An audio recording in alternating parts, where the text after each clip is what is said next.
falonarabanareo moa zany mandray anay aty Ambovombe aty tonga eto Ambovombe zahay masera franciscaine missionnaire de Marie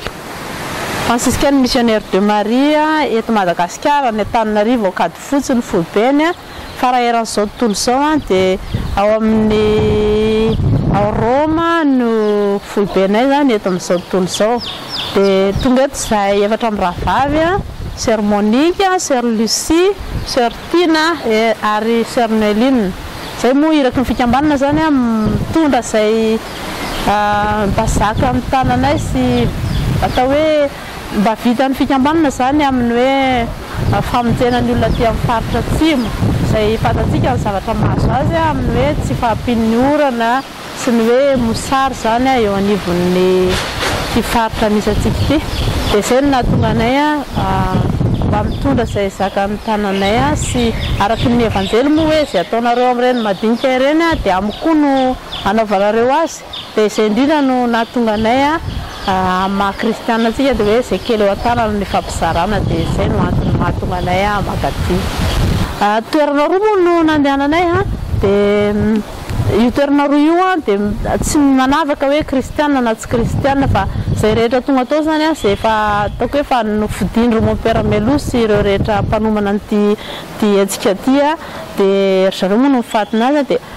zay olona hoe sahirana zany fantatrareo fa tena sahirana ary mbola tsy nahazo fanampiana dia ireo zany no nandehananay misy teo amin'ny 700 sy arivo teo zany le toerana le olona nisaranay toerana anankiroa moa izy io marina mihitsy voalazanao fa tany am-piandohana zany zay raha niala tany dia zavatra hafa mihitsy ny tao an-tsaina hoe sary volavolaina tao an-doha tao dia hoe olona tena tao hoe masahirana be sy hoe mahia be sy taolana mifono hoditra ny eritreretinay fa kay moa tsy dia zay loatra le izy fa hoe olona sala amin'ny olona rehetra fa misy fotoana fotsiny zany hoe tsy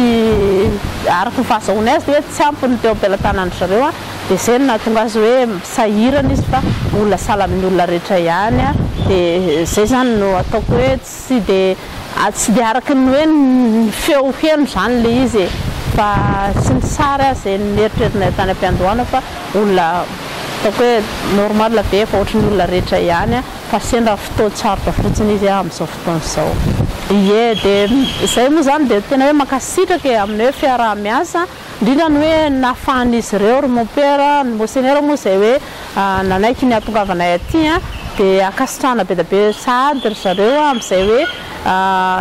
fanomezan-tanana na hoe ny fomba nanehoandry zareo an'izay hoe ny safidianana an'ireo olona ireo satria raha zahay dia tsy fantatra mihitsy ny hanavaka an'izany olona izany fa zareo zany no efa nikarakaran'izay Melo ary hoe koa zany ataoko hoe izy zany efa nanampy anay amin'ny lafiny marobe hoe amin'ny fampandrosoana anay aty an-trano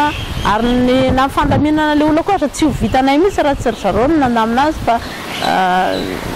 betsabetsany zavatra vitany fa zay dia zay kely hoe nentinay fotsiny nentinay dia isorana be da be izy ireo isorana ihany koa le olona nanaiky ao ampina nga raha azo atao hoe nanaiky ho ampina ny afatra tiako ambalina ama dia hoe ny fifanampiana eo amin'ny fiainana zany tsy vitandrery ny fiainana fa fifanampiana dia raha za zao no mahita dia hoe tsy dia le hoe sakafo ngambany amin'izao fotoana izao no sakafo fa tiako tsindriana dia hoe lafitrezaka zany amin'le hoe lava-drano angambany azy zany tokony jerena saka zany fa tsy ny androany kibo androany no tena izy fa zavatra lavitrezaka